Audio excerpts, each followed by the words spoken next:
Well, welcome to the Board of Commissioners, Owensboro, regular meeting August 7, 2018. At this time, I will ask our city clerk, Beth Cecil, to please call the roll.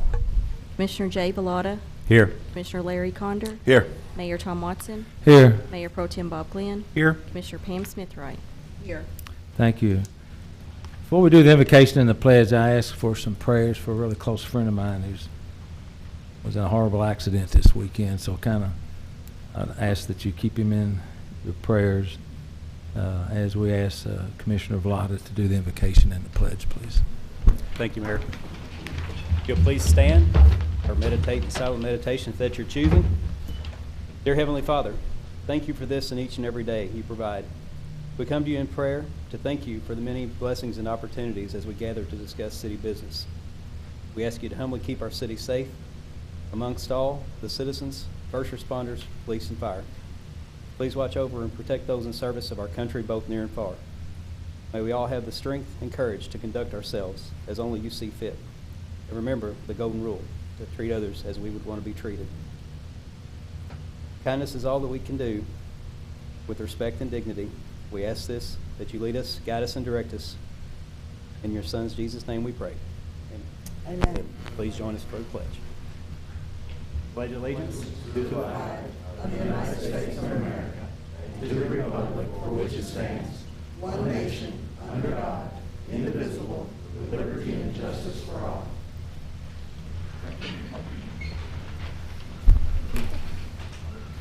Thank you, Jay. Commissioner Vallada, appreciate it. At this time, we'll go to item number 4. It's we're going to declare Owensboro Aviation Month in Owensboro and Davis County. And September 2018 is proclaimed Owensboro-Davis County Aviation Month to highlight the value of the Owensboro-Davis County Regional Airport and aviation to our local economy, emergency services, military training, professional pilots, and the flying public. When considering the importance of your airport, remember that a mile of roadway will take you 1 mile, but a mile of runway will take you anywhere in the world. That sounds like a Bobby Whitmer quote to me. But this time I would ask Bob and Cameron, however you want to do it, we're going to go down here and read. I better read it here because there's no mic to do it down there, right? Okay. I have a proclamation just for you. Former city employee, former Owensboro High School football star, and all that other stuff. Okay, whereas the Owensboro-Davis County Regional Airport Board is committed to increasing aviation and related activities at the Owensboro-Davis County Regional Airport. Whereas the Airport Board recognizes that increasing aviation and related activities at the airport bolsters the local economy and the quality of life of our citizens. And whereas, in furtherance of this commitment, the Airport Board has scheduled the following events to take place in September 2018. The second annual Girls Aviation Day, the Owensboro Air Show, the Young Eagles plane rides for youths 8 to 17, the Duke Owners Fly-In, the Mooney Owners Fly-In, and Davis County Library Storytime Day at the airport. Whereas the Airport Board believes it is important to increase public awareness of the current benefits that the airport provides to the community and the potential benefits that the airport can provide in the future. Therefore, now I, Thomas H. Watson, Mayor of the City of Owensboro, do hereby proclaim September 2018 as Owensboro-Davis County Aviation Month in Owensboro, and encourage all citizens to join me in recognizing the benefits provided by our local airport and its importance to our community. Okay, we'll present this to airport folks. So, have I ever had a picture of you with me? Yeah. Well, let's get a picture then.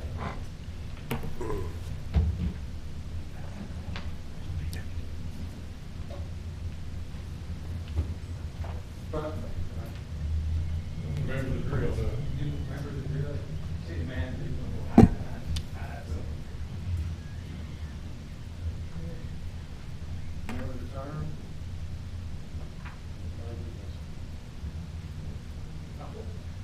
And green. There you go.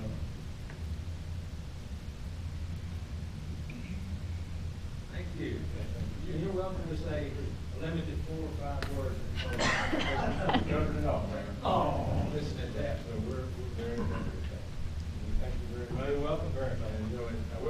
This does, the whole month centers around the City of Owensboro sponsored air show. We've got some events going on, and they certainly add to it, but the air show is absolutely the feature of this month. Thank you, guys. You're welcome.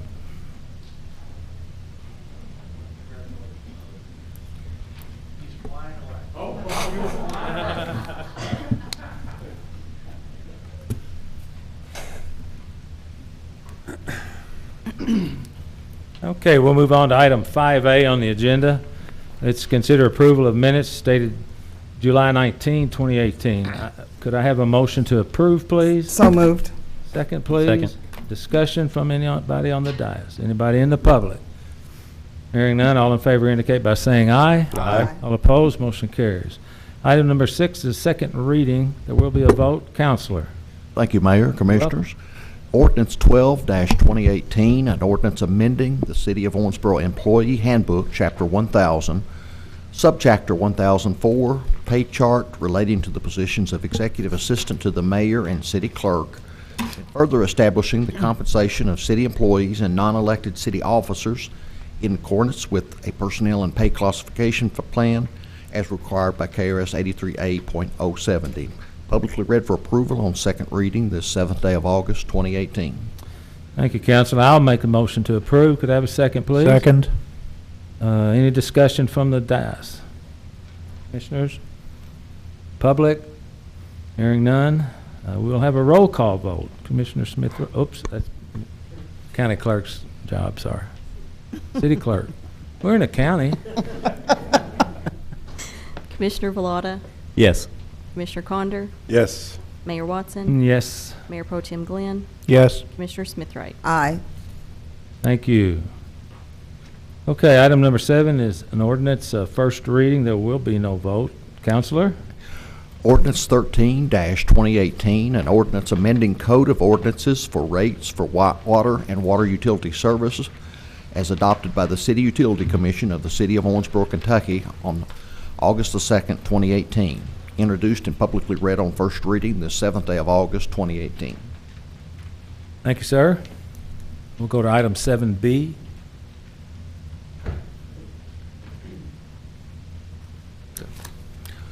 Do what?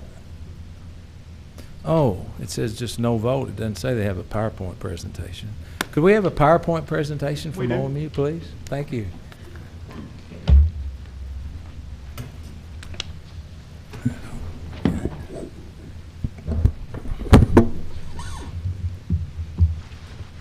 Good evening, Mayor, Commissioners. I'm Kevin Frizzell. I'm the Interim General Manager with OMU. We wanted to come before you tonight and give you a little bit of background on the water bonding and rate increase ordinances that will be before you. So we've got a little PowerPoint here we'll go through if you'll bear with me. So we want to talk just a little bit, since we did have a water main break on July 9th. Everyone remembers, just give a brief review of that. A little bit of background on our infrastructure for our water treatment system, our water treatment plants. Talk about the proposed water treatment plant modernization project with the bonding we'll fund. And then obviously we are here to seek approval from the City Utility Commission for the bond and the rate ordinance. So Keith, the, would you push that mic a Sure. little closer so we can hear you, but I don't know if Okay. it's picking it up on the television. So we did have a water main break on July 9th. I just want to give you a couple quick slides from that. You can see the picture here is the excavation for that, and on the right is the actual 20-inch main that failed. And we know that took us out of water for a day and a half. Here's an overhead of that excavation as our crews were working on that. I do want to compliment OMU's crews. They did a great job responding to that. I know it was certainly an issue for our community, but our folks did a great job on what could have been a much worse issue. Thank you. And if you look at the slide we have before us, the bottom, that's our water plant A. The Davis County Middle School is on the left. 4th Street is at the bottom of the picture. So the main break we had on July 9th was right at the bottom of the photo, right adjacent to 4th Street. That was on a 20-inch main that was installed between 1904 and 1907. We had another leak later that week in the same area, just back beside the old power plant, which is also part of our water plant infrastructure, on July the 12th. And then for reference, we've shown a circle there that shows the main break, again in the 20-inch main that we had on November 30th of 2017. And then the one just adjacent to it is the one we had on in August of 1994. So the last 4 major main issues we've had have been all in the front of Plan A. So moving on a little bit, talk about our treatment facilities. OMU has the ability to capacity to treat 28 million gallons of water per day, MGD. We have 2 treatment plants. Plant A is our oldest plant, the next to Davis County Middle School. It provides about 18 million gallons a day of treatment. It has 2, what we call in the business, 2 trains. So it has 2 separate trains that total up to 2 separate treatment systems that total up to that 18 million gallons. That plant was begun in 1904 and it has been expanded over time. Our Cavan treatment plant is our newest plant. It's on Highway 144, adjacent to the Elmer Smith power plant. That's a 10 million gallon a day plant, 10 MGD plant, and it was opened up or started up in 1994. And to put that in perspective, our average daily demand for OMU and the districts that we serve all 3 districts in Davis County, east, west, and southeast, over an annual average is about 12 to 13 million gallons per day. Our peak runs up to about 18 million gallons. And you can see we require both of those. We can't meet that plant with that demand with just the Cavan plant. Here's a little bit of a timeline. It just shows the progression in time from our water treatment. When in 1900 the community decided they did want a municipal water system, and they wanted that from wells. Our water source is all well water. And then 1907 the first plant was completed, and has been expanded several times since then to up until 1973, the last major expansion on Plant A. And then in 1994, Cavan plant was brought online. And what we want to talk about with these plants, in particular with Plan A, is aging infrastructure. We've seen that the main breaks we've had, the issues we have in Plan A, I'll talk a little bit about in more detail, are related to primarily the aging infrastructure we have. And it's a nationwide and a statewide issue. We've just got some headlines here. Just saw a news brief come over the wire today that they had a meeting yesterday in the state, one of the legislative subcommittees, and the Kentucky Division of Water estimates that will be needed about $8.2 billion of infrastructure investment over the next 20 years in the state of Kentucky just on drinking water, and then another $6.2 billion thereabouts on sewer and wastewater. So it is an issue that everyone is dealing with, not only in our state, but within the country.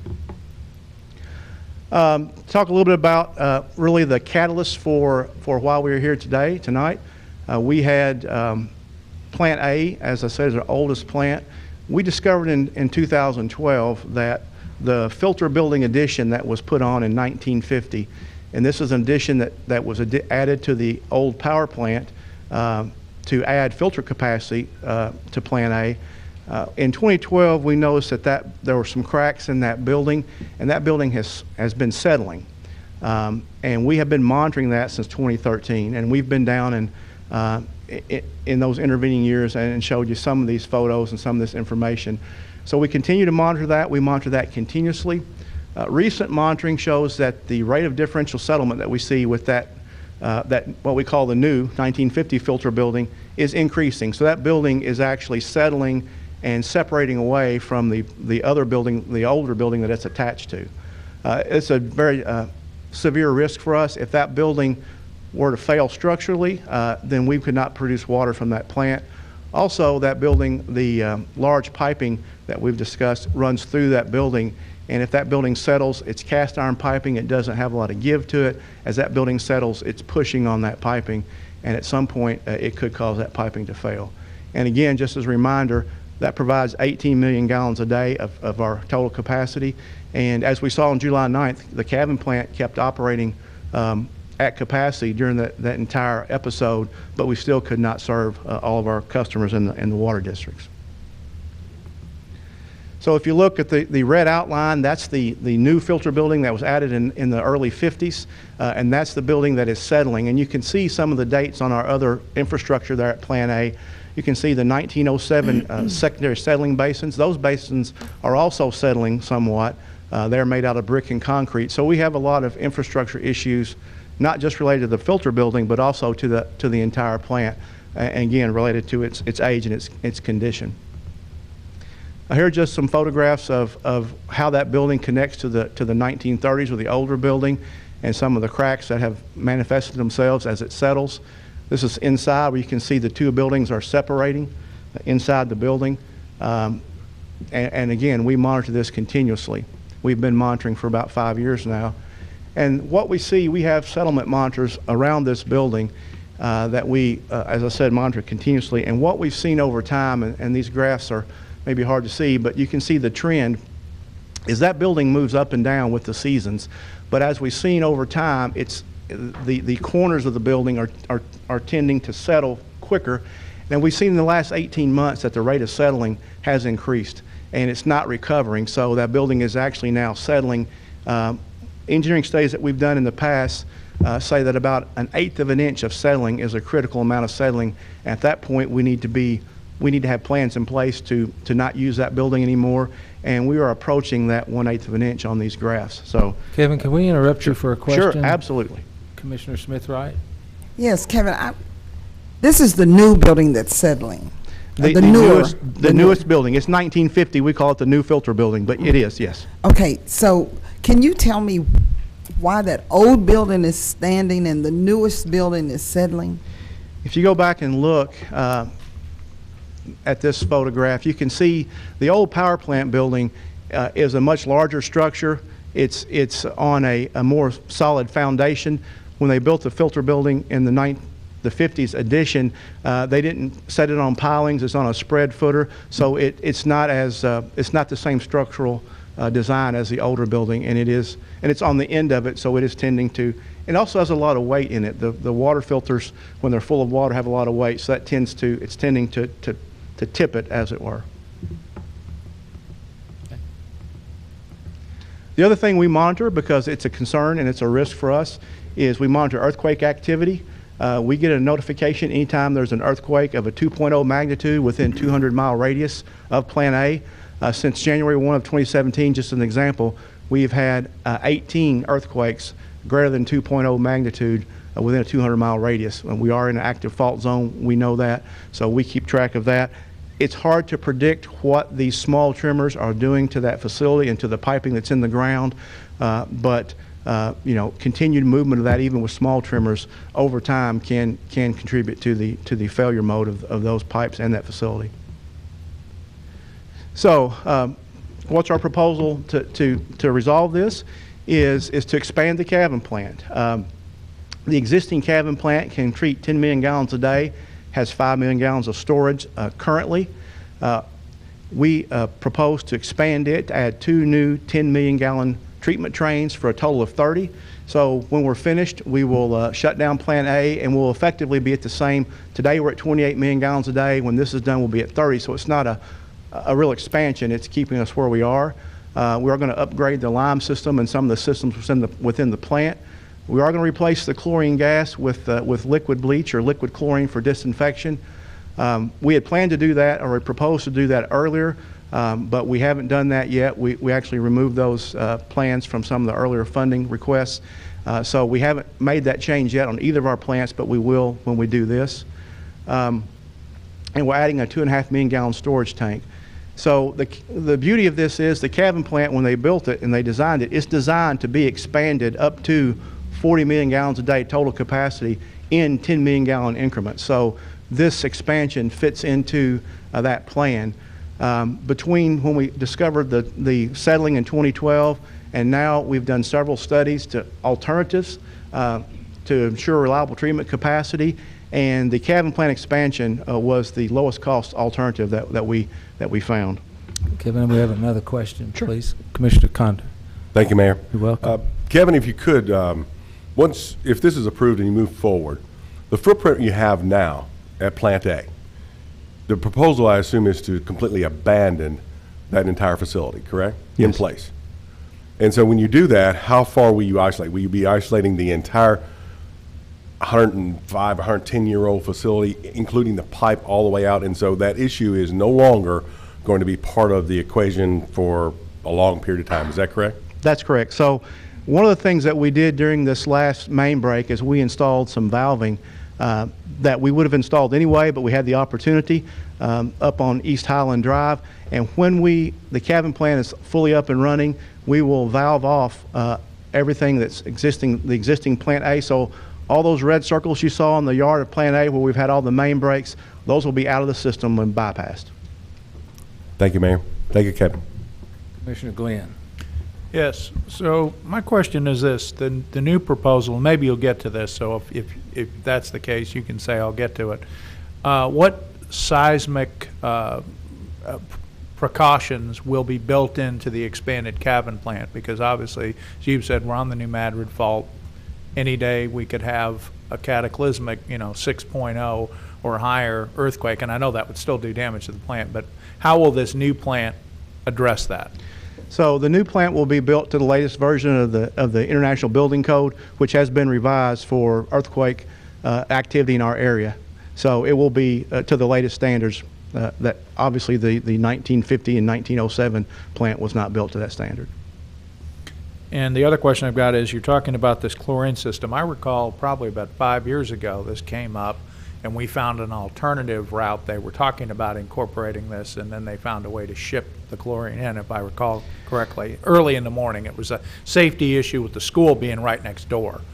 So what are you doing now, and how will this We're still doing that. We're still, because the school is right next door, we still only take chlorine deliveries in the hours before the school kids are at school to mitigate that risk. But anytime you're handling gaseous chlorine, there's always a risk. We have a containment system and scrubbers so that if we have a leak, we can contain it. But there's much more risk with gaseous chlorine during transportation, loading, unloading, a risk to our employees as they handle it versus the liquid bleach that we will be using in the proposed new plant. Okay, one additional question. My understanding from talking to your predecessor is that on the site of Plant A, there are a number of aquifers that we get our water from. So what happens to those? The piping is just rerouted to cabin, or do we give up on those, or what happens? Because I thought we had some pretty good ponds of water there that we use. We do have. We have some wells on the Plant A site. They are already, the way they are piped now, they can go to either plant, so we'll continue to use those. Those are some of the oldest wells in our system, and as wells lose their treatment or their capacity, then part of our plan is, and part of this plan is to expand our well field, because, over time wells, they age, and we're always expanding the well field. But for right now, we will continue to use those. They are piped into the system. They can go to cabin today. Okay. Thank you, and thank you, Mayor. You're welcome. Thanks, Kevin. So here is the existing cabin plant. You can see Highway 144. The power plant is up to the top of the screen, and you can see the single train. You've got the two clarifiers, the blue circles. Off to the right, you've got the 5 million gallon tank. And what we propose to do, we've outlined the existing plant on the blue rectangles. So we'll add new treatment, filtering facilities, 2 new clarifier trains, new aeration, and upgrade the existing lime and chlorine systems, and then add a new 2.5 million gallon tank out in front of the existing 5 million gallon. So that is, that's an overview of what we plan to do during the expansion. Also, we will have to have new water main. The red line you can see on this comes from the existing cabin plant. We'll add a new 30-inch water main. Follows roughly the railroad, goes by the hospital, and will tie back into our system up near Wing Avenue. We are a lime softening system, so we use lime to soften the water, and that creates a lime byproduct, a lime sludge, and we will have 2 new lines that will, so we can pump that to our existing ponds that we've been using from Plant A for several years, that are on the what used to be the bypass there as it goes toward the Rural Keene and McDonald's. So those are part of this project as well. On a timeline, the engineering is complete for that plant. We plan to go out for bids in the end of August, begin construction in the fall this year. It's about a two-year construction window, a little bit weather dependent, because most of what you see at the cabin plant is underground. It's what you don't see. So there's a lot of excavation work, and that's weather dependent, but we still think we're looking at about 24-month construction to complete that in late 2020, doing the startup in early 21, work through all of the startup and commissioning, and then be shutting down the Plan A in probably mid 2021 would be our best estimate at this point. So I'll talk a little bit about as we move to the revenue requirements for this. So this is our fiscal 19 revenue breakdown, and this includes the projected rate increase as well as the agreements we have with the water districts. And you can see we are fairly well divided between our residential revenue, commercial revenue, wholesale, that's the revenue from the water districts. So we're not heavily dependent upon residential or commercial one versus the other. So it's a good balance of our revenue. And here's our future revenue requirements, our 5-year projection. You can see the orange box, that's the new box for the debt service for the expansion. The red line is what our existing revenue would be with existing rates. You can see it does not cover our needs for the expansion. And the white line is assuming that the rate increases are approved. That's with the new rate increases. And one of the takeaways here is it shows that our revenues and our expenses are, we match them up. We don't have, we're not putting a lot of money in reserves in the water system. The water system, we're not asking for any more than what we actually need to do the project and to cover our costs. Let's talk a little bit about the financials because we get questions about this, as do I'm sure you all as well. We are not funded by the City of Owensboro. We are funded completely by our rates. So city funds and OMU funds are never commingled. We're completely separate entities. And then within OMU Water is a separate business from the electric business. So those funds are also separate and not commingled. So what happens on the electric side of the business and what happens on the water side, they don't really affect one another because these are effectively two utilities within OMU. The bonds are of non-recourse to the city. They're OMU revenue bonds, so the city taxpayers are not liable for the bonds. And also we include in the rates, the bond covenants require us to do routine capital and maintenance funding. So those are included in the rates to do smaller capital maintenance that wouldn't be funded by the bond issuance. Mr. Condor has a question. Sir. Just curious if you could back up a slide, please. Sure. Bless you. The bottom bullet point, routine capital and maintenance funds are built into the rate revenues. Is there a potential reason why, for example, you don't necessarily have a line item to save for something like this? For example, this is a significant amount of monies that we're talking about here. So we could see that probably 4 years ago that this was coming.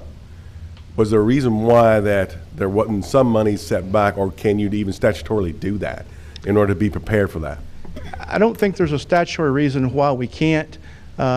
It's very difficult for us to get rate increases, and I think so we try not to have a rate increase that would burden our customers who may not benefit from it. So if we were trying to put back money for a project that we are looking at several years into the future, those customers that are paying for it today may not benefit from it. The way we do it is kind of a pay-as-you-go with the bond funding. It's a 30-year bond, and for the next 30 years, our customers will be paying for it and paying for the plant that will be built for the next 40 to 50 years. Thank you, Kevin.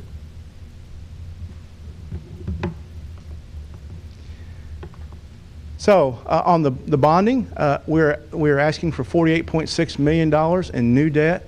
That will fund primarily the cabin plant expansion. There are other capital projects included in there. And the water districts, we have agreements with all of our districts, and we've amended those contracts. They will pay their pro rata share of the new debt service. We also are refunding or refinancing $12.8 million in 2009 bonds. This is to take advantage of better interest rates. This will save our customers about $1.75 million on a net present value. So that's a good thing that we're able to take advantage of that. And again, the water districts will also share in their pro rata share of savings as well. And as I mentioned, all our bonds are water system revenue bonds with non-recourse to the city. Here are the projects that are included in the $48.6 million. You can see the primary project is the cabin plant expansion. We do have, I talked about, we're doing well in well field development. We have nearly $3 million for that. That's an important thing for us as we look to the future. And then there are other maintenance items that are included here and replacements. One thing I did want to mention is we didn't pre-fund this, but this is net of bond funds that we have already have that we will use for these projects. If we had not had those, the 48.6 would have been a bigger number. So this is net of existing bond funds that we will use. So that leads us to the water rate increase. As I've said before, the last thing I want to do is to be asking for a water rate increase. We never want to increase rates. It's not something that we like to do, but I think it's very necessary. I look at this as an investment in our community's infrastructure, and that's really what it is. It's an investment for the long term. After completion of the water treatment modernization project, the cabin expansion, we will not be relying on a plant that began in the early 1900s and has been expanded several times. So that infrastructure will be replaced with new infrastructure that has a projected life of 40 to 50 years or more. And the expanded plant will provide reliability and flexibility for the future. The three treatment trains, we've been asked why 3 trains. Usually, what we will have is we'll have 2 in service at all times with 1 in maintenance, so that we can take care of the third train. That's generally how we would operate. And as we mentioned, the main breaks that we've had since 1994 were all in the existing yard piping in front of Plant A. That piping will be bypassed when this project is finished, so those breaks would not have affected us, or would not have happened if we had cabin plant already expanded. Talk a little bit about our rates. Our utility commission, they require rates sufficient to meet several mandates. Some of the ones here, we have to have cash on hand to cover our operating expenses. Our goal is 125 days of operating expenses. We must meet the bond covenants for debt service coverage, and that's set in the bond ordinances. And we must enable to continue to transfer the services that we transfer to the city in lieu of taxes. So all those things go into our rate making. We must remain reasonably competitive. This is an issue that we are looking at all the time because we do want to make sure our rates are competitive. We'd like to be lower than our neighbors, and would foster economic development. And also, and this is a key, as we've seen with the main breaks, they must enable us to provide reliable service. That's a hallmark of what we do, is to be reliable. We can provide sufficient pressure and volume to meet all of our customer needs.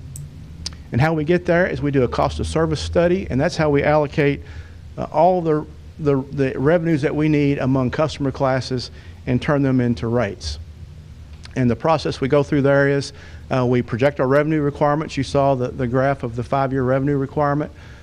We establish the cost for different customer classes. For our lowest use customers, which typically are residential, then our higher use customers are commercial and industrial. And then that determines the rates for each class. And as we've said, the recent revenue projections and cost of service analysis that we've done show that we need about 32%, a 32% increase in revenue to cover this, the plant expansion and our costs. And what we've proposed to do is to do that in 2 steps. And this is an example of the residential rate. It's usually the easiest one to understand. So step 1 would be October 1st of 2018. It would be for the average residential, our average residential customer uses about a little less than 3,800 gallons of water per month. We bill on 100 cubic feet, so it's about 500 cubic feet of water. That's approximately a 20% increase, but it's $2.97 to our average customer because our bills are very low to begin with. Our water rates are very low. Step 2 would be June 1 of 2019. And that would be a 12% rate increase. So for our average residential customer, that would be another $2.12. So when this rate increase, the 2 steps are completed, it would be a $5.09 rate increase for the average residential customer. And you can see on this chart, on this table. Sure. Excuse me, Commissioner Smith, right? Can you go back to that? Sure. Okay. There are a lot of elderly people who are going to have to pay this. And my question to you is, you know, we've had a really hot summer. I mean, it's getting hotter every day. So, do you have any ways to tell me that people can save on their water? Because as hot as it is, you're going to drink more water, you're going to shower or bathe more, and you're using all this water. Is there any way that people can cut back and still maintain a healthy use of water? Yeah, I think there is, and we have some of those water-saving tips on our website. There are things like, it depends on your situation, but, more efficient appliances or fixtures, water fixtures, those we've seen that those have a definite impact on usage. So if your home or your apartment doesn't have those, that would definitely be something to look into. The low flow toilets and low flow water shower heads, that's where a lot of the water use goes, is down the drain for that. So there are things they can do. You can go to our website. We have lots of tips on there. We're very sensitive to the impact on customers who $5 is not an inconsequential number. But the way we look at it, we're investing in reliability. And if we had the water main break we had in July, where we were out for nearly 2 days, and people may have gone and bought bottled water because they didn't know when it was be over. Some folks probably spent more than their monthly OMU water bill just buying some water to cover them for the 2 or 3 or 4 days they thought they were going to be out. So those impacts, I think in the long run, those cost more than making this investment now. Okay. Could I make a suggestion? And I don't know if you do this already or not, but to put that information in your bill, because everybody doesn't have a computer. Everybody's not online. Everybody, is not computer literate. So I would suggest, for the sake of those people who don't have access to a computer and know how to get to your website, that maybe in their bill that you could put a letter or a pamphlet or something that shows them how much water they're using, how they can save water and save cost. We do that. We do bill stuffers a couple of times a year, and certainly we include that. We can put a more emphasis on that as we know we're having rate increases. So certainly that's something that we do and we will emphasize. Commissioner Glenn. Two questions. The first is, my biggest concern, because I hear it from people out in our community, is if I can't pay my bill, how long do I have before you cut my services, my water and my electric? And can that be if I have to pay the whole bill, right? You're saying these are separate entities, but if I don't pay my OMU bill, regardless of how much I'm short, I could have my services turned off, and that's my concern. I don't want to have people like in Chicago during a heat wave. They don't have electricity, thus they don't have air conditioning, thus they die. So what steps can we take? I know you and I have talked about the Salvation Army Fund, but I'm not sure that everybody knows about that, and I'm really concerned about, like Commissioner Smithright has indicated, people who are on the margins, who are senior citizens, who this is another rate increase, because we've had quite a few, electric and everything else, in the last 5 years. So. And again, we do try to put the good point about not everybody looks at a computer or has a web, looks at the web. So we include that in some of our bill stuffers. I think we will look at getting that word out a little better if it's not getting out. The best thing a customer can do, and we have customers that do this, is call and talk to our customer service representatives.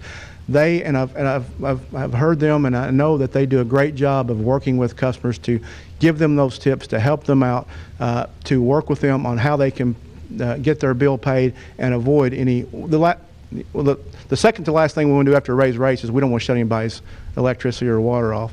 So our customer service folks do a very good job of that. We encourage folks to call them if they're having trouble, work with them, and they will help them out. And we will try to do a better job of advertising how those services can be availed and how we do things on our website, and also with some bill stuffers and things like that. All right, my second question is, we've had a few people have come to me and they've said, well, you know, it's the city commission's fault for the last 2 years. This hasn't been rectified. You haven't done anything. This is your fault. And I know you've had a number of issues as an organization trying to get this proposal to us. We can't do anything till you get it to us. And so can you address that we're not sitting here waiting. We've been waiting for your proposal to get here. We had expected, when we came to you in 2015 and got the bond funding for the engineering late 2015, we had expected to be back with this proposal and this recommendation in early 2017. We have been working with our water district partners to make sure that we have agreements that are fair to all parties.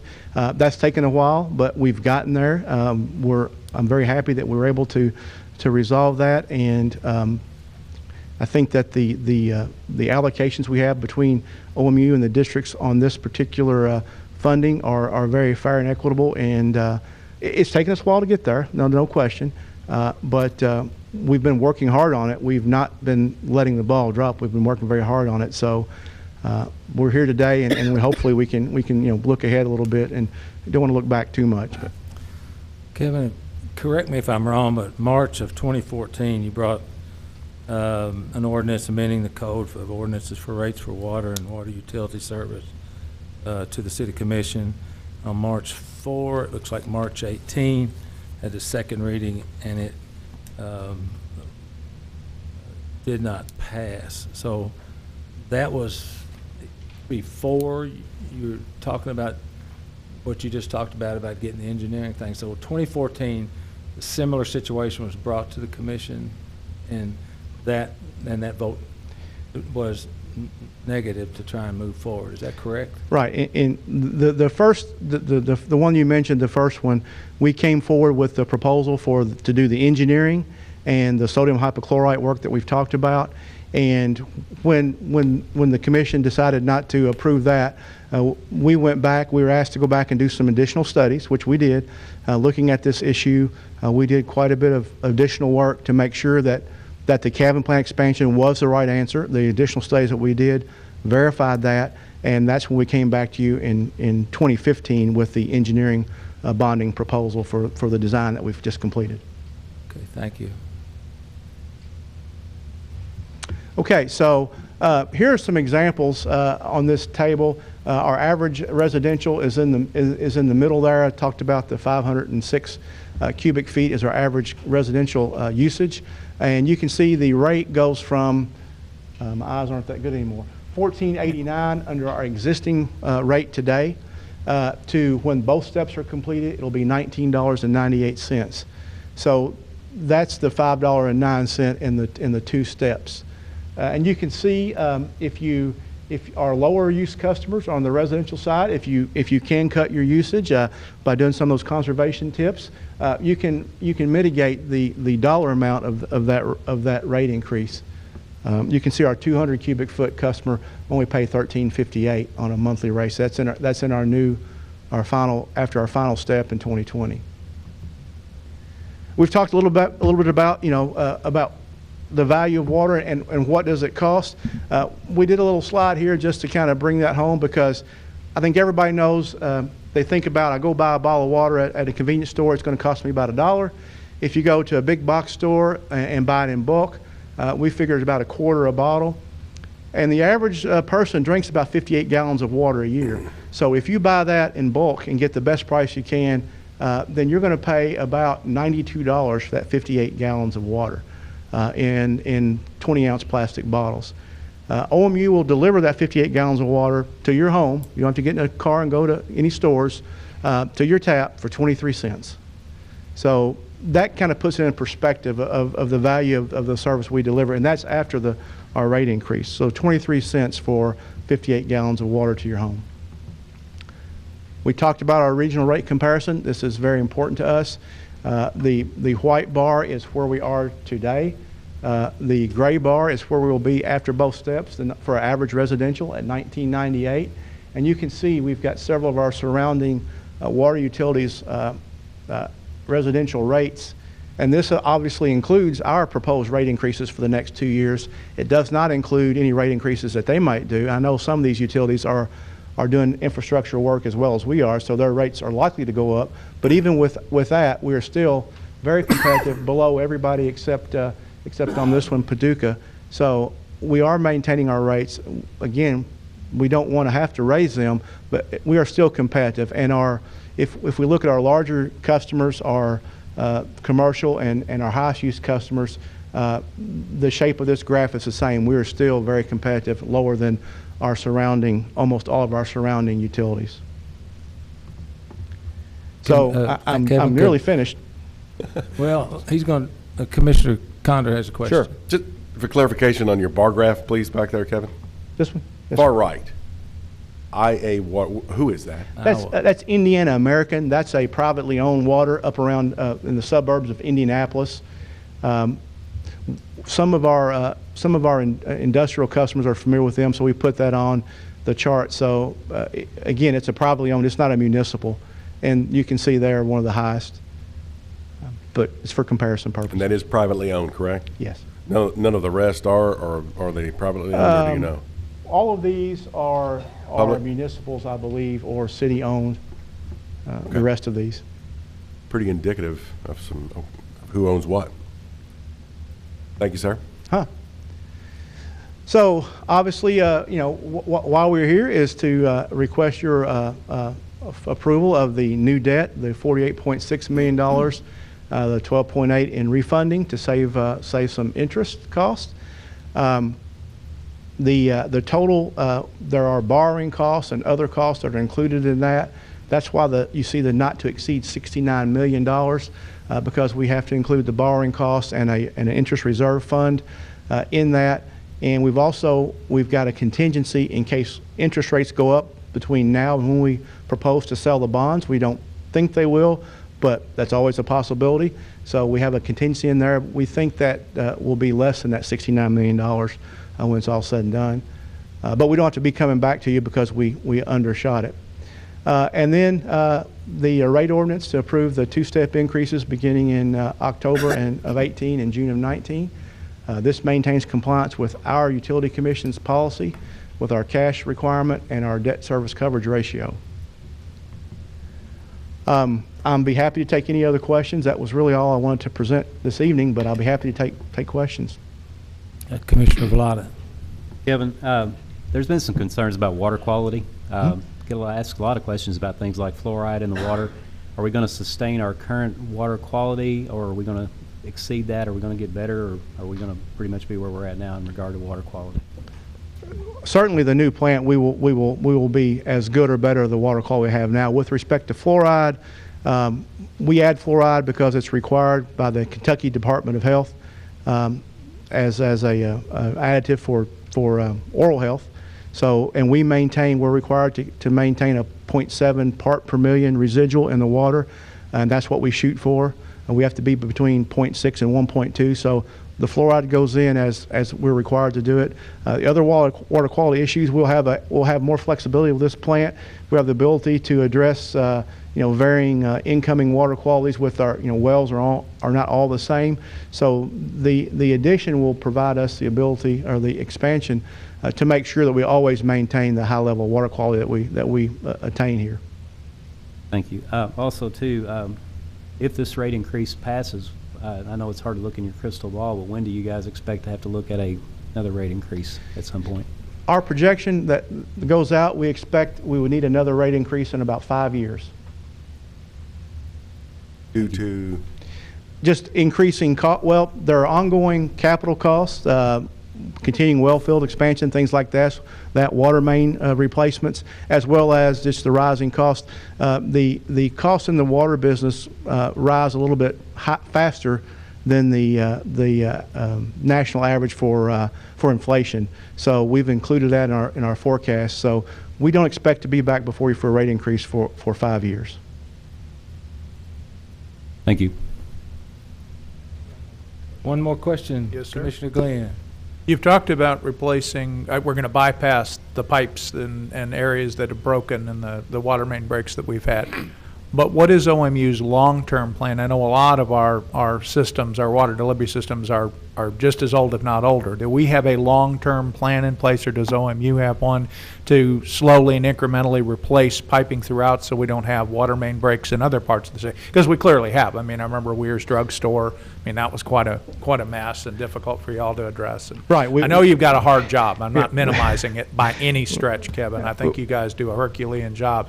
But I'm wondering if we fix it's like a finger in a dam. We fix this, but then there's a water main break across on the west side. What have we really accomplished? Well, we will certainly expect to have some water main breaks, but this will address the highest risk area of our system, which is that yard piping that, as we've seen, when it breaks because of the size of it and the location, it literally starts draining our system back into, as we saw, into 4th Street.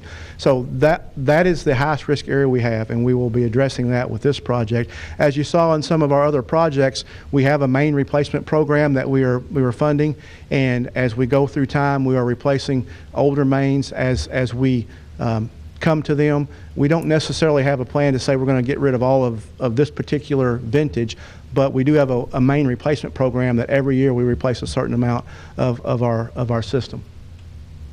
Thank you. You're welcome.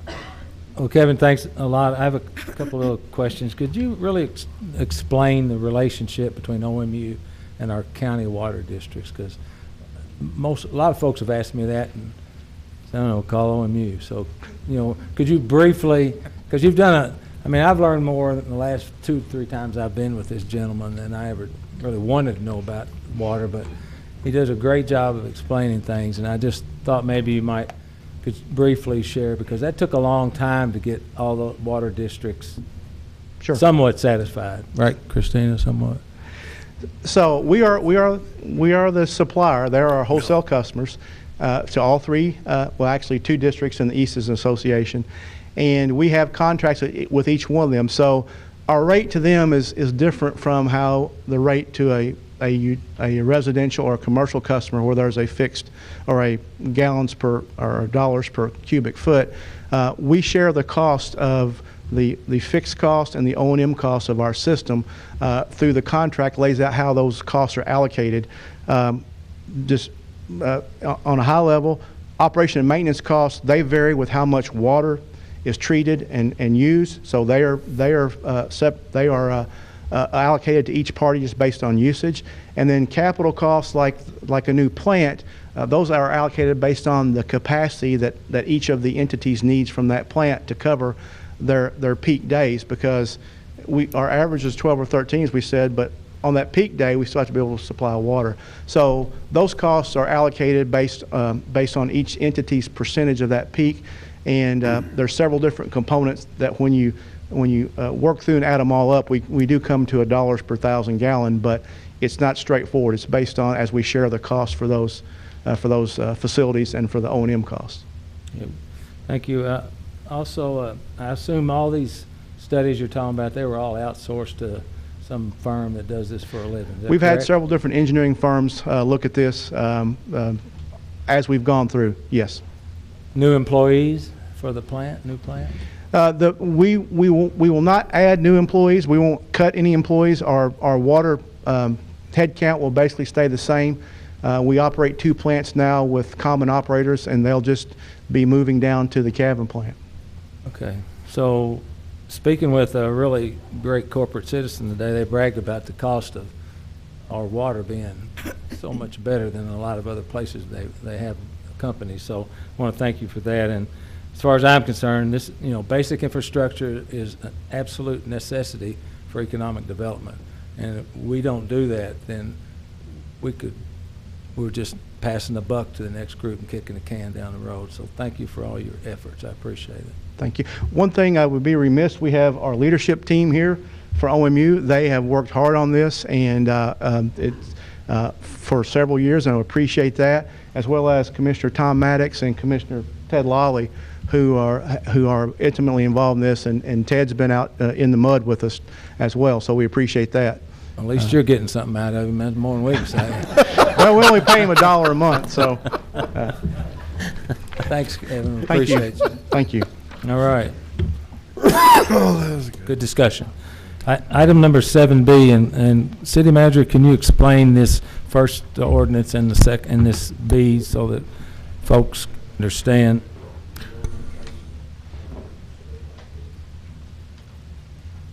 You want me to read?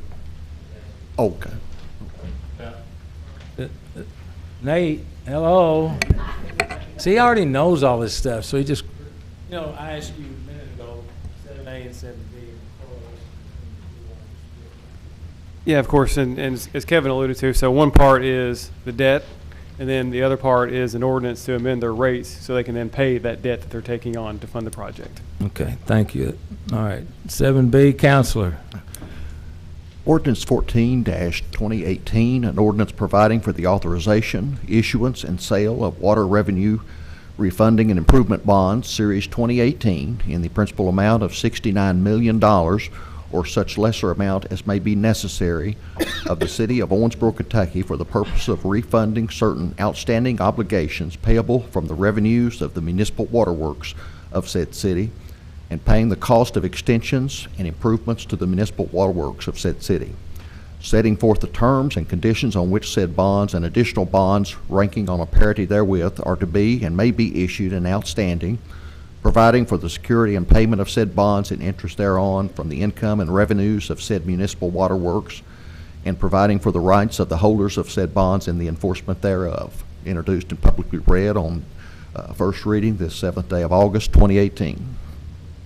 Thank you, Counselor. At this time, I'll entertain some public comment on these two readings. We don't have to make any response to you at all, but if you have some questions you'd like to ask, we're certainly welcome for public input at this time. If you want to speak, you'll go to the podium, you'll state your name and address for the record, and limit your comments to about a minute or so, please. A minute? Yeah, there you go. You can hear me out there. Hi, guys. My name is Megan Hagan. My address is 2610 West 6th Street.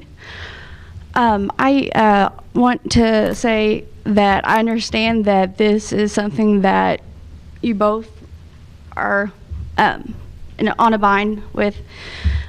Can I have permission to go more than 1 minute? Not if you keep, yes. 2 minutes. Thank you, sir. So my biggest issue, as Ms. Wright has pointed out, is the money that the citizens are going to have to be paying. I don't know if you all have taken a look at your bill, but we already are paying for money to go towards RUWA on there. Sorry, I'm really nervous right now. We're already paying for and thank you, sorry. So my biggest concern for the citizens is how much more the next time are we going to have to be paying? When is there going to be a cap to this? I feel as though they had 3 years, okay? And I do want to apologize to you too for that, Bob Glenn. Mayor Pro Tem, I did not realize that you all, sometimes it's odd being on the outside of this and watching it, because it is a very serious issue. We're talking about our water and our main way of life. Is there a question? Yes. Okay. Is there going to be a cap on this? Okay. And in addition to that, what about the people that are paying $400 to $800 every month? That's an issue.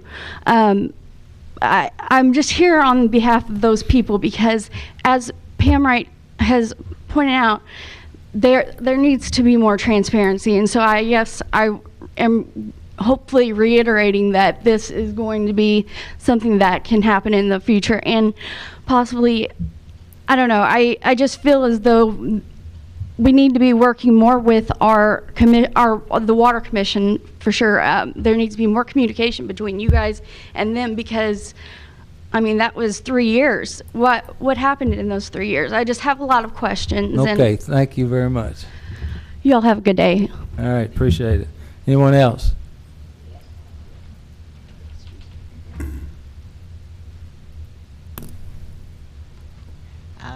Good evening, you all. Welcome. My name is Annetta Owsley. I live at 718 Jackson Street. Of course, you can see I am a senior citizen, and Me too. my problem is the increase. I mean, my bill has been raised to $200 for the last couple of months, $100 a month, and of course we're living on a fixed income, and I know I'm not the only one that is struggling now. We're robbing Peter to pay Paul, and there's not going to be no Peter to pay Paul. So we need a break. Okay. Thank you. I think my mom's 90 and she's running into the same situation. I think the hardest part is separating that bill out to see exactly what your water bill is versus maybe the bill for all your services from OMU. Okay, anyone else? Okay. Thank you for your comments. Item number 8, municipal order. Counselor. Municipal Order 18-2018, a municipal order authorizing and directing the mayor to execute an easement agreement between the City of Owensboro and Specialty Food Groups, LLC, introduced and publicly read for approval this 7th day of August, 2018. I'll make a motion to approve. Second. City manager, do you have anything you'd like to discuss about this 35 feet of asphalt or whatever it is? Yes, please, Mayor, and actually it's 22 feet excuse me. of grass. But Specialty Foods Group, SFG, has requested an easement from the city for their entrance on Chesterfield Drive. The city owns a small strip of land between SFG's property and the OZ Tyler Distillery. Their entrance goes from Chesterfield and briefly goes on our 22 feet of property before it goes onto SFG property. If approved, this municipal order would provide them an easement, giving SFG the legal right to access their driveway through our property. Okay, any discussion from the commission? Hearing none, okay. All in favor indicate by saying aye. Aye. All opposed, motion carries. Thank you. Item 8B, Counselor. Municipal Order 19-2018, a municipal order authorizing and directing the mayor to execute an application for law enforcement protection program grant funding through the Kentucky Office of Homeland Security in the amount of $22,640, the proceeds of which will be utilized by the City of Owensboro Police Department to purchase 20 tasers, 20 taser battery packs, and 25 taser cartridges, no match required from the city. Introduced and publicly read for approval this 7th day of August, 2018. Okay, I'll make a motion to approve. Could I have a second, please? Second. City manager, any comments? Yes, sir. This municipal order authorizes a grant application for the Law Enforcement Protection Program within the Kentucky Office of Homeland Security. If approved, the grant funds would be used to purchase 20 tasers, 20 backup batteries, and 25 additional taser cartridges. Our current tasers are obsolete and no longer supported by the manufacturer. The application will request $22,640, and there is no required match from the city. Okay, thank you. Any discussion from the commission? Hearing none, all in favor indicate by saying aye. Aye. All opposed, motion carries. Item 8C, Counselor. Municipal Order 20-2018, a municipal order authorizing and directing the mayor to execute an interlocal agreement by and between the City of Owensboro, Kentucky and the County of Davis, Kentucky, under the terms of which the 2018 Edward Byrne Memorial Justice Assistant Grant Funds in the amount of $18,820 will be allocated to the City of Owensboro Police Department to purchase a remote area lighting system for accident reconstruction unit, a traffic data collector, 2 JNAM XP20 mobile barcode computers with cradles, and 30 CMI breathalyzers, and further stipulating that no match shall be required from the city. Introduced and publicly read for approval the 7th day of August, 2018. I'll make a motion to approve. Could I have a second, please? Second. Any discussion, City manager? Briefly, just to reiterate what the city attorney says, another grant application to benefit the Owensboro Police Department.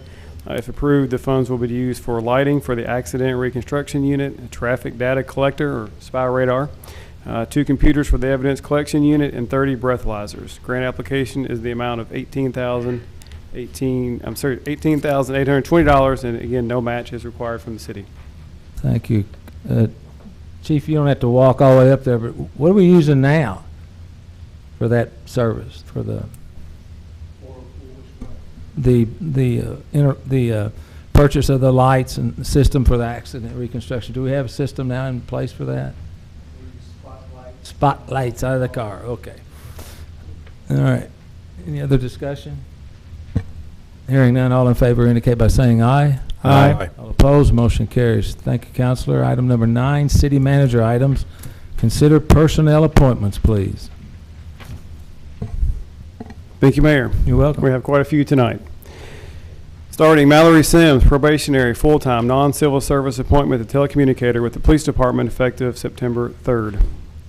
Donovan Adder, Sean Cucci, Hayden Humphreys, Logan Nevitt, Charles Whitaker, probationary, full-time, non-civil service appointments to police officer with the Police Department effective September 3rd.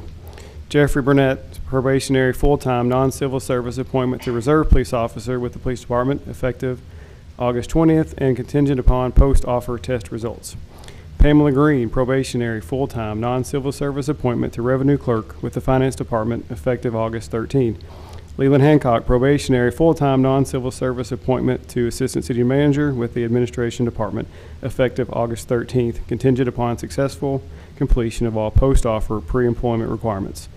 Valerie Stats, probationary, full-time, non-civil service appointment to accounting clerk with the finance department effective August 20th. Lauren Agrensoni, Joseph Dick, Zachary Johnson, James Todd Napier, and Andrew Shively, probationary, full-time, non-civil service appointments to firefighter with the fire department effective August 27th. Gary Vincent, probationary, full-time, non-civil service appointment to firefighter with the fire department effective August 27th, contingent upon successful completion of all post-offer pre-employment requirements. Caleb Gray, probationary, full-time, non-civil service promotional appointment to sanitation crew leader effective August 20. Dustin Ham, probationary, full-time, non-civil service promotional appointment to road worker with the Public Works Department effective August 20. John Chown, probationary, full-time, non-civil service promotional appointment to bus driver dispatcher with Public Works Department effective August 20. John Nance, regular, full-time, non-civil service appointment to Public Works maintenance worker with Public Works effective August 7th. Mike Pierre, regular, full-time, non-civil service appointment to Public Works road worker with the Public Works Department effective August 7th. And Misty Royal, regular, full-time, non-civil service appointment to Public Works bus driver with Public Works Department effective August 20. I'll make a motion to approve. Second. Any discussion? So these are broken down in new hires that have not been with the police department or whatever agency. Then we have promotional. What does regular status mean? That is employees who have finished their probationary period and are going to full-time regular status. So they have successfully completed their probationary period. Okay, thank you. I'll make a motion to approve. Second. Any discussion from the commission? Hearing none, all in favor indicate by saying aye. Aye. All opposed, motion carries. City manager comments, 9B. No additional comments tonight, Mayor. Thank you. Okay, communication from elected officials. Commissioner Vallata, please. Just want to invite everyone to celebrate the newly crowned Miss Kentucky, going off to the Miss America send-off party on August 12th at Churchill Downs. And other than that, Mayor, I'm just proud to be here. Happy to be here, yeah, I know. Commissioner Condon.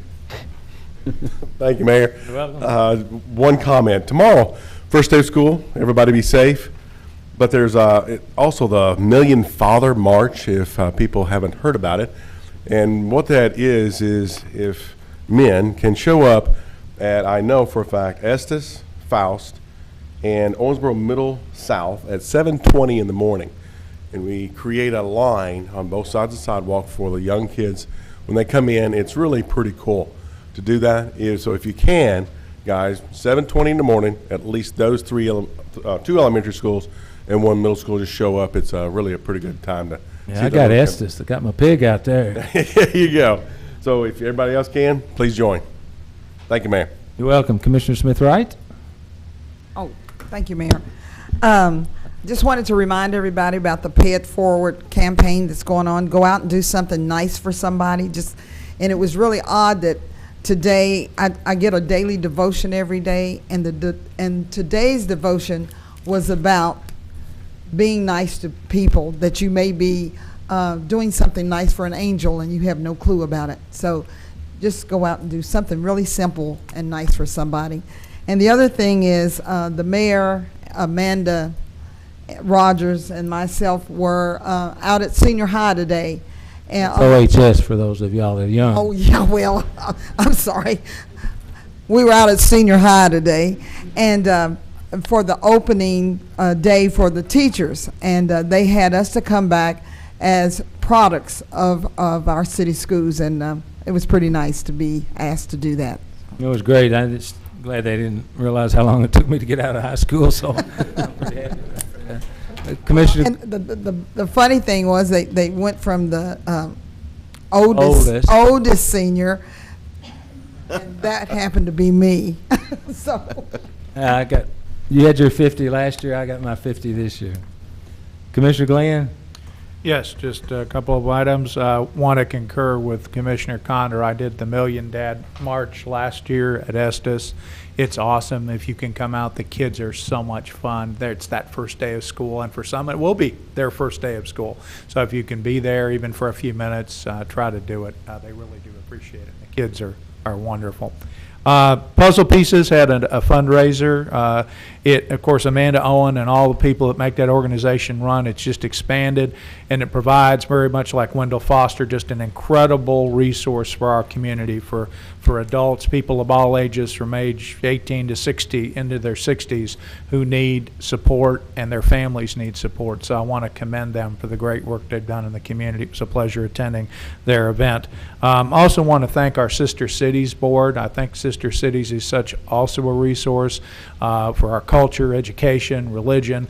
They've been around for many years. They do a great job, and I want to thank the board and all the people that work there, because Sister Cities are Sister Cities of Olomouc in Japan and these other places. It creates that international connection that I think our community benefits from, and other cities agree. Chicago has 20 sister cities, so we only have like 2.5, so just to keep that in mind. Yeah, basically. All right, thank you. So was that a shot at me, Bob? Absolutely not, sir. Absolutely not. I just want to commend the board. At this time, I'd like Chief Art Elam to move to the podium, please.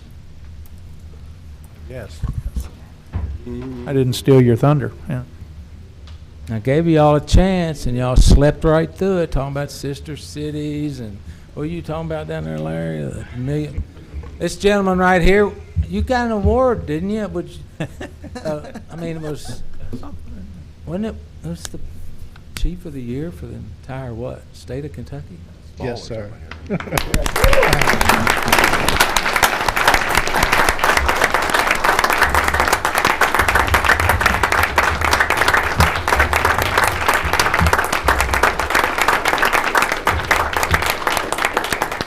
Thank you.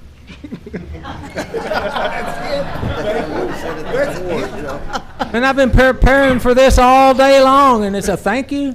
No, we're very proud of you, and it's a great honor. And you brought again, shine the light of what a great job you do for our community, because public safety is number one, and we certainly appreciate all that you've done and continue to do. And how many boards are you serving on right now? Couldn't Too many to count. Too many to count. But he's a great asset for our community. Thank you, sir. But I couldn't do it without officers like Officer Matthews stand up for me, because it's easy to lead people like that. We got a number of officers who are out here making sacrifices every day, so it's a joy to come to work and serve, because I know I'm doing something to benefit this community, and I have great officers to represent the Owensboro Police Department, so kudos to them. Well said, Chief. Thank you.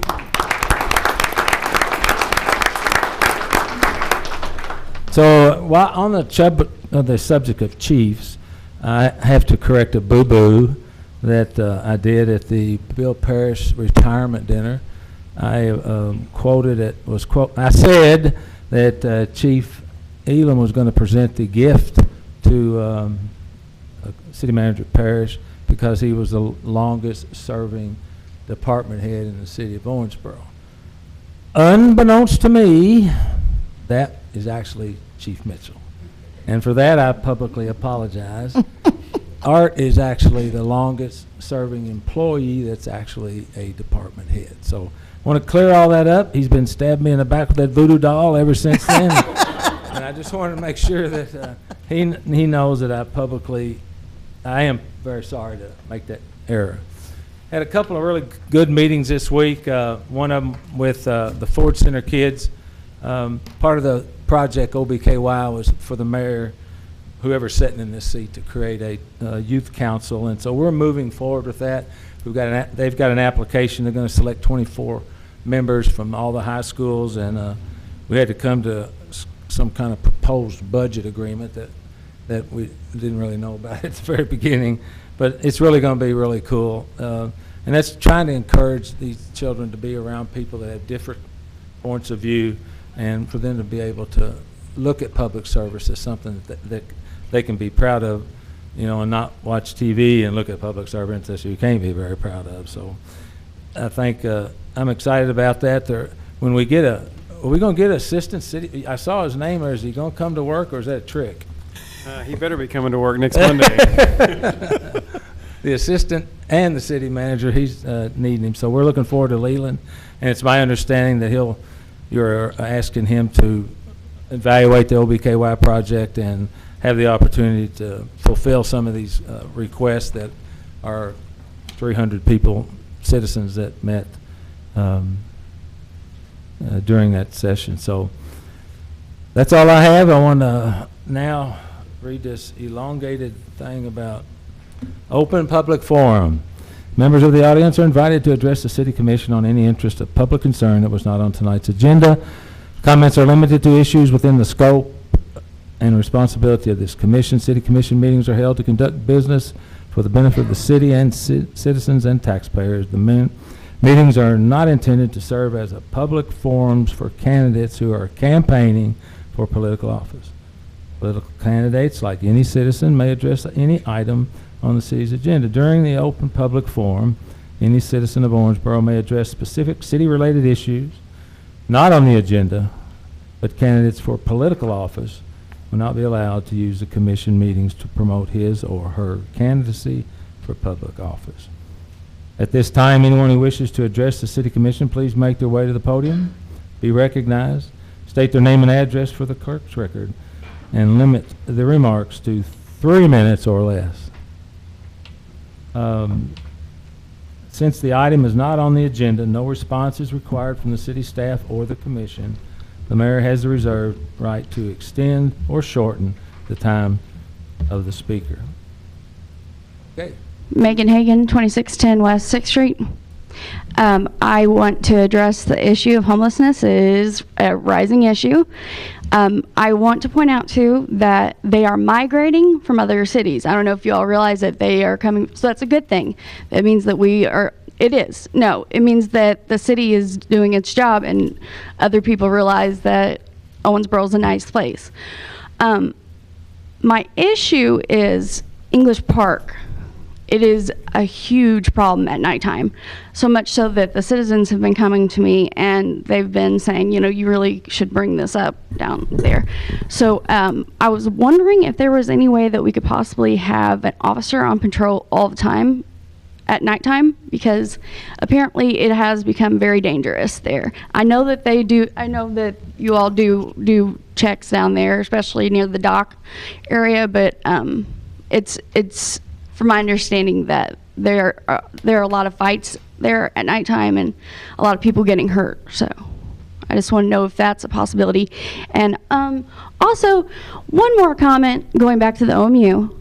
I would like to suggest that an outside firm, possibly an investigator, possibly come in that can look into how the funds are allocated, and just because if it is coming from bonds and it's coming from the city of Owensboro, then shouldn't we know where the money is going and how it's been spent? Because I just feel as though it hasn't been. I'm going to put it out there. I don't think that it's been managed well. So that's all I have to say today, and I'm sorry if I've taken too much time, but everyone have a good day. Thank you. Oh no, you come every night. You're I'm gonna gonna be easy on you. You gonna talk tonight, man? I'm cool. gonna call Steve Jarvis, 113 half East 2nd Street. I'm sure everybody's in the planning stage of the events going to happen next year. And as a downtown property owner and business owner, I'd like to see a couple changes. The first one, I'd like to see the food vendors moved from Second Street back on Veterans. You know, you have the food vendors back there now on Friday after 5, and they just have so many more places to sit down and eat, you know, their food, instead of when you have it on Second Street. You know, it's really no tables, it's no place for someone to take their meal and sit down and eat, and it causes damage to buildings over when you have somebody just, you know, prop their foot up against a building. They, you know, I have entrance ways where I have terrazzo floors, and whatever grease they've been using the last 2 or 3 years, you know, you cannot get it off. Once it gets on, I bought, you know, Clean Spy, you know, and the stains are still there. So I really see no problem with, since you've already had Friday after 5 back there, you know, selling food, and if you can go back there and you see all these people sitting down enjoying their meals, you know, and we can move the craft people back over on Second Street. I think they were there at one time. And the second issue or event that, like I said, change made to, and I really enjoy car shows, you know, like old vintage cars, but, and Chief, don't take this wrong, but when we put these signs up a day ahead of time and people drive up and see those signs and drive away, not park the vehicle, and these events are on Saturdays, and you're taking away probably the best day of the week for retail sales down there on Saturday. It's wasted because people look at these signs, and they're small signs, and Commissioner Condor and myself seen last year the signs stayed up even after the events were over. It was one event, the first event this year, they were up 2 weeks. The first event was canceled. It was 1 block down here. The signs were still up 2 weeks later. And, you know, I really don't like to see the police putting signs up to begin with, Chief, because I prefer them to be out here, you know, patrolling the streets. You know, if somebody's going to have an event, they need to have, you know, I can't see why they couldn't be, you know, the people putting on the event couldn't be putting signs and taking them down. So that's just a couple of things I'd like to throw out there to you. Thank you. We caught him. Thank you. Anybody else? Okay. Now the fun begins. We're going into closed session under KRS 61-810-1B to discuss the acquisition or sale of property under KRS 61-810, to discuss specific proposal with representatives of a business entity. I